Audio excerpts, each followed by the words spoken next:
தெருநாய் பிரச்சனைகளை தீர்ப்பதில் அரசு என்ன நடவடிக்கை எடுக்க வேண்டும் என்று நினைக்கிறீர்கள் என எமது செய்தியாளர் ஆனந்த் எழுப்பிய கேள்விக்கு பாலக்கோடு பகுதி மக்கள் அளித்த பதில்களை பார்ப்போம்.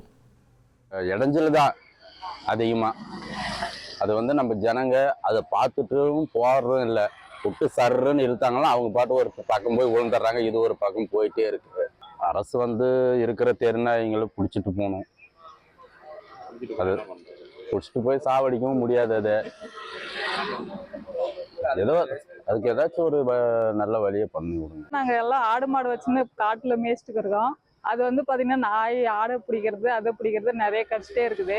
எங்களுக்கு அதனால நிறைய பாதிப்பு வருது. இந்த அரசாங்கம் பார்த்தீங்கன்னா அதுக்கு சீக்கிரமாக முடிவு எடுத்து அது நல்லபடியாக அது ஒரு பக்கமாக பிடிச்சிட்டு போயிட்டு எங்கேயாச்சும் விட்டுட்டா எங்களுக்கு நல்லா இருக்கும்னு நாங்கள் விரும்புகிறோம். நடவடிக்கை கொஞ்சம் சீக்கிரம் எடுத்தீங்கன்னா கொஞ்சம் நல்லா இருக்கும். வண்டியில் விழுந்து எல்லாம் எங்கள் ஃப்ரெண்டுங்கெல்லாம் கீழே விழுந்து அடிபட்டு எல்லாம் ஆஸ்பத்திரியில் இருக்காங்க. நாய்த்தோலை தான் அதிகமாக, தெரு நாய்த்தோலை அதிகமாக இருக்குது. சொல்ல போனால் எதுக்கு தகுந்த நடவடிக்கை இறக்குறீங்க நீங்கள் தான்.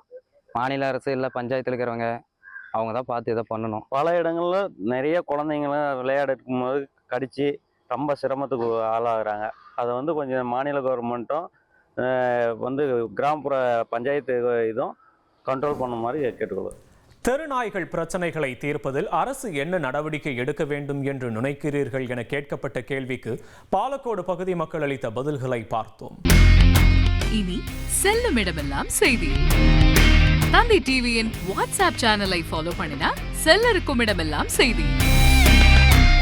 இதோ QR கோட் இப்பவே ஸ்கேன் பண்ணுங்க, ஃபாலோ பண்ணுங்க.